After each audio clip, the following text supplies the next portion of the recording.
40.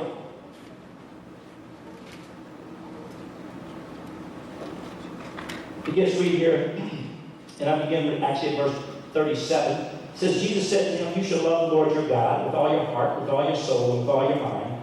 This is the first and great commandment, and the second is like it. You shall love your neighbor as yourself. On these two commandments hang all the law and the prophets. That's verse 40.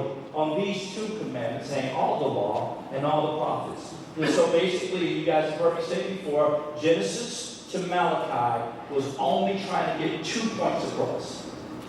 Love God with all your soul, heart, strength, and mind. And love your neighbor as yourself. Now, in my Bible, that's like 1,600 pages. 2 points. Love God. Love your neighbor as yourself. 1,000 accounts and 1,000 stories and 1,000 characters to get it, but the message is still the same. Love God. Love your neighbor as yourself. And it's a beautiful and powerful thing. But then Jesus showed up and he says, but I have a new commandment that I want to give you. So he's about to say, two explain all the Old Testament. When you take those two and add one more to it, you now have the comprehensive Old and New Testament in 3 bullet points. Love God, love your neighbor as yourself, and love your brother.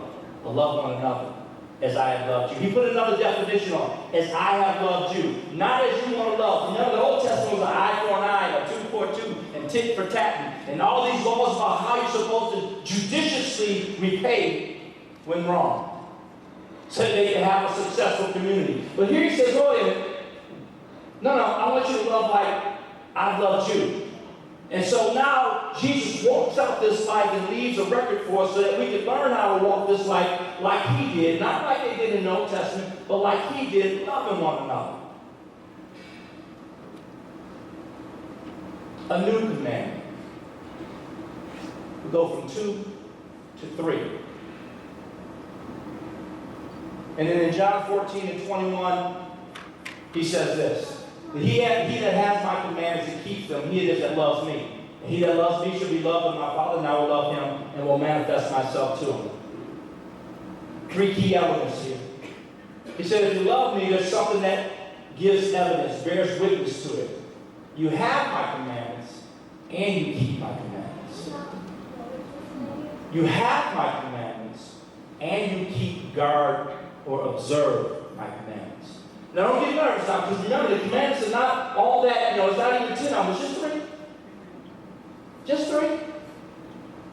But if you have the 3, and you keep the 3, that's how I know you love me.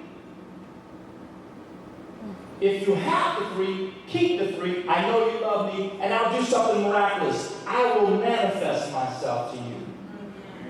So now, you can come to church, you can read your Bible, so you can have the commandment. But then you got to take what you know, what you learn, what you read, and then you have to try and use what you learn. That's keeping.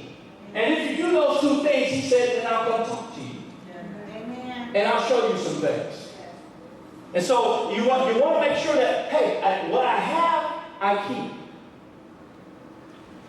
And what I keep, now he talks to me about things that I would not otherwise have conversations with about. I was talking to a friend of mine the other day, he was saying, the Lord keeps saying to me, grow up. And keep saying, grow up, keep saying, grow up. I said, well, praise God. I said, at least he's still talking. Amen. I get nervous when God stops talking. I get nervous when I don't sense him. I get nervous when I can't feel him. I get nervous when I don't know that he's still around. I want to know he's engaged. And the only way I know is if he's manifesting himself. Yes. Amen. And when it gets too quiet, you know what I do? I check my keeping. I don't check my habit. I read a lot of Bible. I got a lot of habit. I got to work on keep. And so if God's not talking to you, you got to check how you keep it. Are you observing? Not perfectly. Come on, God's not about perfect. He knows we're going to mess up, but are you at least trying? Amen. We got to get someplace. He said, you know the love of God that we keep his commandments and they no longer are grievous. When you keep his word and it doesn't make you mad to keep it. Now, I've done some things that God told me to do, and I didn't get upset. I did it. God told me to move from Cleveland from to Flint. I didn't like Flint. I grumbled 2.5 hours in the car all the way up there. You better be there when I get there, too. And it better be good. And every time something looked like it was going on, I was like, you said come up to this place. I admit it. I was obeying, but I was doing it grievously.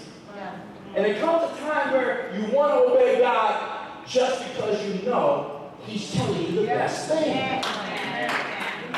And when you really realize who God is and know that His instructions are always for your good, then you just go, okay.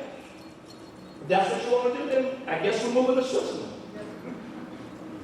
That's what you want to do. I guess we're moving. Yeah. So you just want to follow God and know that it's not grievous. And this is how you know that you're starting to connect to that love. Third question was, how do you know and how do you connect to love? This is how you know.